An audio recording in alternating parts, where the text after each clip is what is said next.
এই হাতির সবচেয়ে পছন্দের খাবার ছিল ডাইনোসর। দেখতে পাচ্ছ তার বাসা থেকে কিভাবে ডাইনোসরের হাড় বের করে ফেললো। নতুন ফাঁদে ডাইনোসরকে আটকানোর জন্য আবারও বীজ রোপণ করতেছে। এই হাতিটির কাছে বিষাক্ত একটি কলা গাছের বীজ রয়েছে, যেটি খেলে ডাইনোসর কিছুক্ষণের মধ্যে মারা যায়। আকাশ মেঘলা, চারদিকে ঝুম বৃষ্টি হচ্ছিল।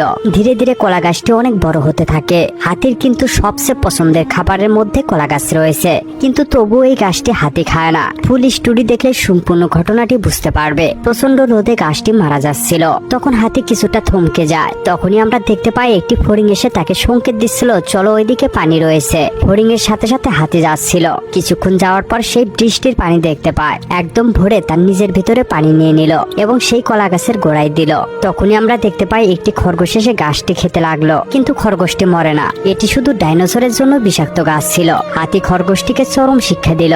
একই আরেকটি পোকাকে আমরা দেখতে পাই। পোকাটি আস্তে আস্তে পাতা চিবিয়ে চিবিয়ে খাচ্ছিল। হাতি পোকাকেও সাহায্য করলো। সুরের মাধ্যমে আচমকা একটি ঝাংটা দিয়ে ফেলে দিল। আবার অনেকগুলো পোকা উপর দিক বয়ে উঠতেছিল।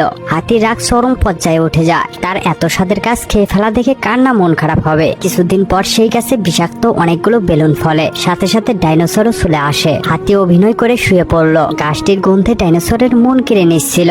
এদিকে হাতি তার চোখ 360 ডিগ্রি অ্যাঙ্গেলে ঘুরে দেখতে লাগলো আসলে ডাইনোসর কি করে। লোভ সামলাতে না পেরে ডাইনোসর গাছটি খেয়ে ফেলে। হাতির অভিনয় শেষ হয়ে